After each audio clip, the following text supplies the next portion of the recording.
Good morning, boys and girls, moms and dads. This is kindergarten session 20.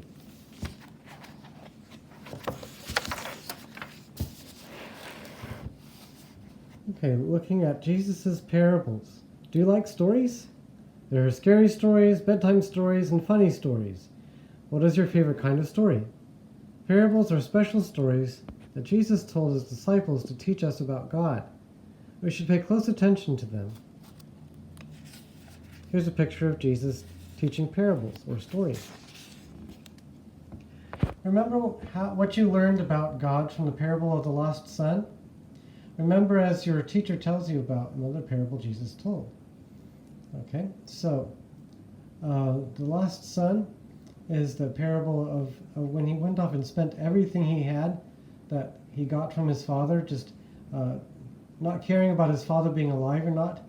And after he wasted all his money, the father still welcomed him home and put a cloak on him and had a party, welcomed him back.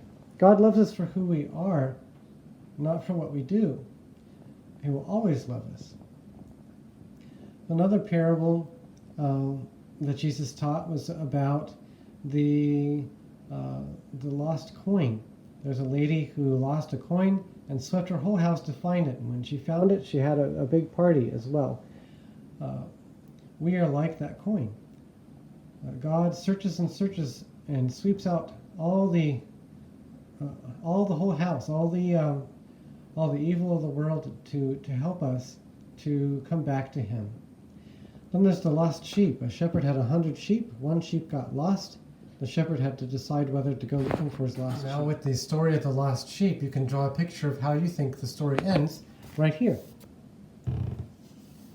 And now we can find out how the story ends. You can pause it and do your picture first.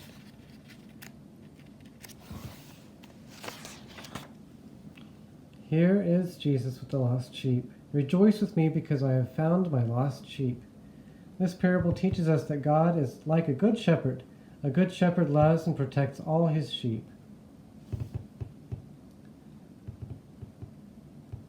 These two stained glass windows show the parable of the Good Samaritan and the parable of the lost son. Look at the faces of the two men. They show compassion. While he was still a long way off, his father caught sight of him and was filled with compassion.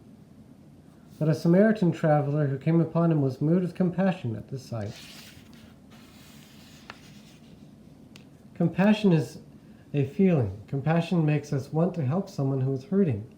Jesus told us that when we show compassion to others, we are showing compassion to Him. Compassion for our neighbor is compassion for Christ. Have you ever felt compassion for someone? We can choose to cooperate with that feeling. And you can draw a picture of it if you've had compassion on someone. Here's the return of the prodigal son, the lost son, when he's lost everything and his father's putting the cloak upon him. The son of mine was dead and has come to life again. He was lost and has been found. Go ahead and God bless you and have a beautiful week.